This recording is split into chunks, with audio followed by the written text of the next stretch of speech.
Main kau buat apa? Dapat hantar set jati. Ni yang tadi cakap ni, grade A punya. Cobra. Rumahnya luas. Tenang tak dengar bunyi apa-apa macam kerik ya. Memang saya tengok ni banyak ni. Sebelah sana kayu. Sebelah sini kayu. Ada 3 ruang ni boleh duduk. Main kau buat apa? Dah minum ah. Tak apa, minum. Kalau boleh. Kalau sudah boleh minum. Boleh minum.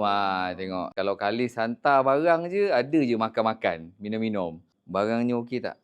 Barang ni okey lah. Sesuai lah kalau dengan harga dia. Alhamdulillah. Kenalah. Kena. Kita pun tak ada komen apa-apa lagi. Ni memang tahu pasal kayu ke apa? Sebab semua kayu ni. Sikit banyak lah. Banyak tahu jugalah sikit-sikit. Mungkin cara kebetulan. Bila kita sampai, kebetulan pula kita ada duit sikit. Bolehlah layan-layankan orang rumah. Kita beli lah. Terima kasih Wak beli dengan kita Sama-sama. Macam mana tahu kedai kita ada jual jati ni? Sebelum tu kita memang beli